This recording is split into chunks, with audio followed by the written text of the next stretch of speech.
السلام علیکم dear students, I hope you all are fine. Previous lesson میں ہم نے پڑھا تھا کہ کس طرح سے جو ہے لیڈی ایڈتھ بھی ریفیوز کر دیتی ہیں کہ وہ مائلز ہنٹن کو نہیں جانتی۔ آفٹر دیٹ ڈینجر، خطرہ۔ Just then the door opened and the lady Edith came into the room. پھر اسی وقت جو ہے لیڈی ایڈتھ جو ہے کمرے میں آتی ہیں۔ Sir she said you are in terrible danger, اور بتاتی ہے کہ آپ خطرے میں ہیں۔ My husband is an important man, he has sent servants to fetch the police.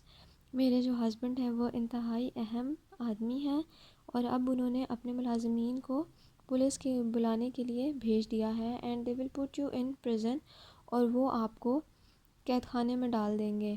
حف will tell everyone that you are an impostor, اور حف ہر کسی کو یہی بتائے گا کہ آپ ایک جھوٹے اور مکار انسان ہیں۔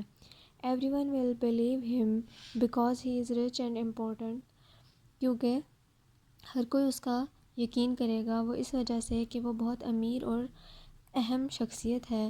یو مسٹ اسکیپ ناؤ، اب آپ کو لازمی بھاگ جانا چاہیے۔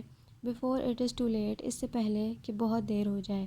شی held out purse to him, here take this money it will help you on your journey, اور پھر وہ اپنا پرس نکال کر اسے پکڑاتی ہے اور کہتی ہے کہ یہ پیسے رکھ لو، یہ آپ کو آپ کے سفر کے دوران مدد کریں گے۔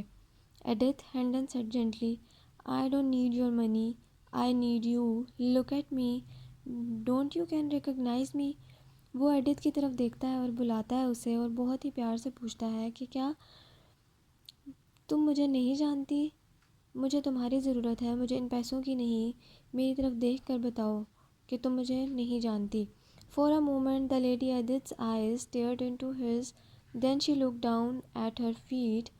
پہلے تو کچھ دیر کے لیے اس نے مائلز کو گھورا، پھر اس نے اپنے پیروں کی طرف دیکھنا شروع کر دیا۔ I do not know you, sir, she whispered۔ پھر اس نے دوبارہ سے وہی آہستہ سی آواز میں کہا کہ میں آپ کو نہیں جانتی سر۔ At that moment, 6 policemen ran into the room۔ اتنے ہی لمحے میں 6 پولیسمین جو ہیں وہ بھاگ کر کمرے میں آئے۔ They seized ہینڈن اینڈ ایڈورڈ، انہوں نے ایڈورڈ اور ہینڈن دونوں کو ہی پکڑ لیا۔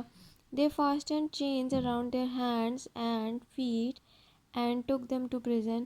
انہوں نے ان کے ہاتھوں اور پاؤں پر زنجیریں باندھ دیں اور ان کو قید خانے میں لے گئے۔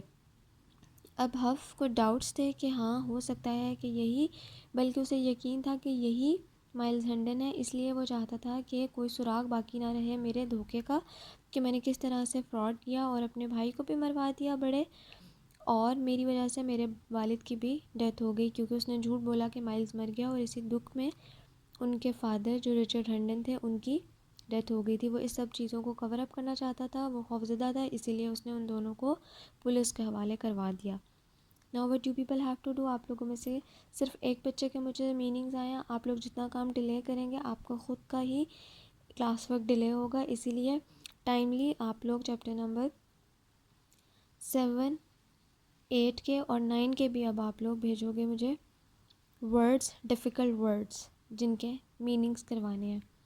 Thank you, reread the lesson, meet you in the next meeting, اللہ حافظ۔